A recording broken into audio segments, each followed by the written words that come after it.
अस्सलाम वालेकुम। आज से 20 साल पहले अमरीकी रियासत यूटा में एक ब्रायन डेविड नामी शख्स ने एक 14 साल लड़की एलिज़ाबेथ स्मार्ट को उसके घर से खंजर की नोक पे अगवा कर लिया। वो इस लड़की एलिज़ाबेथ स्मार्ट को अगवा करने के बाद ज़बरदस्ती जंगल में एक कैंप साइट पे ले गया, जहां उसने एलिज़ाबेथ को अपनी बीवी वांडा से मिलवाया। वांडा ने एलिज़ाबेथ से मिलते ही ज़बरदस्ती उसके कपड़े उतरवाए, जिसके बाद ब्रायन डेविड ने उस 14 साल बच्ची एलिज़ाबेथ स्मार्ट के साथ ज़बरदस्ती शादी की एक छोटी सी रस्म की और उसको जिनसी ज़्यादती का निशाना बनाया। फिर उसको कैंप के बाहर एक दरख्त के साथ जंजीरों से बांध दिया।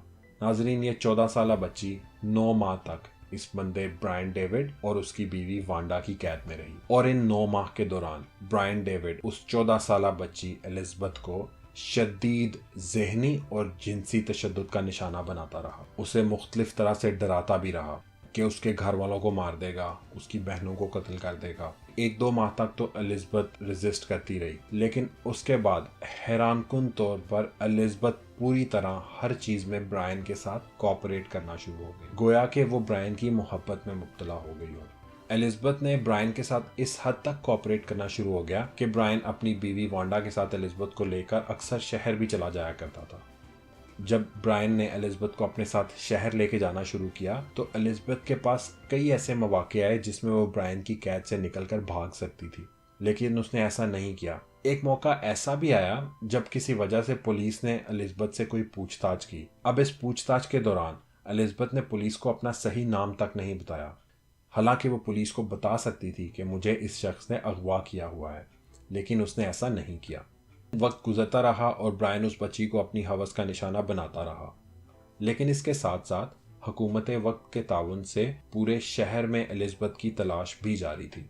फिर एक दिन ऐसा आया जब एलिज़ाबेथ की बहनें अपनी दोस्त के घर गई हुई थी, जहाँ के छत पे मुरम्मत का काम चल रहा था। उन्होंने छत पर मुरम्मत का काम करते हुए एक मजदूर की आवाज़ सुनी और झट से पहचान लिया कि ये उसी शख्स की आवाज़ लग रही है जिसने कुछ माह कबल हमारी बहन को घर से अगवा किया था।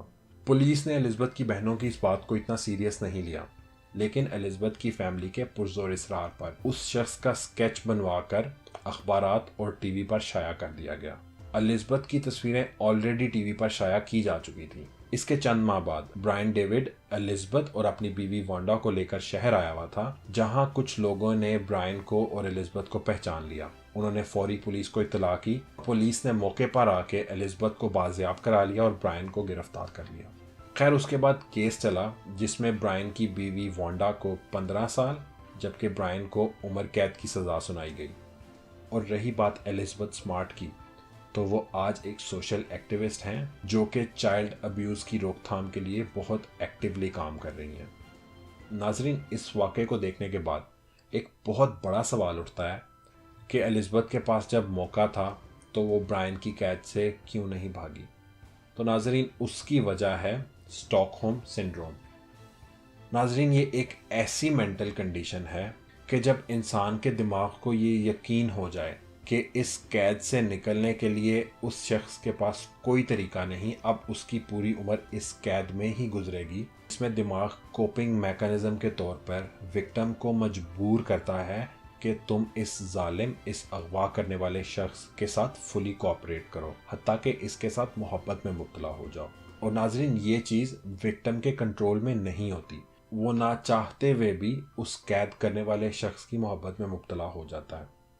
और नाजरीन, एग्जैक्टली यही वजह है कि हमारे माशरे में करीब 20 से 25% लोग आज भी इन जालिमों को डिफेंड कर रहे हैं, और ऐसे लोगों को जो कि इन जालिमों के हाथों किया गया जुल्म बर्दाश्त नहीं कर पाए और उनके दिमाग ने उनको स्टॉकहोम सिंड्रोम में मुब्तला कर दिया है, इन लोगों को आपकी मोहब्बत की ज़रूरत है, ना कि आपकी तनकीद की। आप प्लीज़ ऐसे लोगों के साथ प्यार से पेश आया करें। उनको आपकी मोहब्बत की ज़रूरत है, आपकी नफ़रत की नहीं। वो ना चाहते हुए भी इन जालिमों की मोहब्बत में मुब्तला हो गए हुए हैं।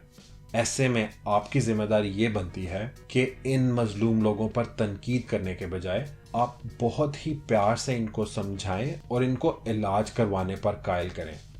अपना और स्टॉकहोम सिंड्रोम में मुब्तला अपने उन मजलूम दोस्तों का बहुत सारा ख्याल रखिएगा। अल्लाह हाफिज़।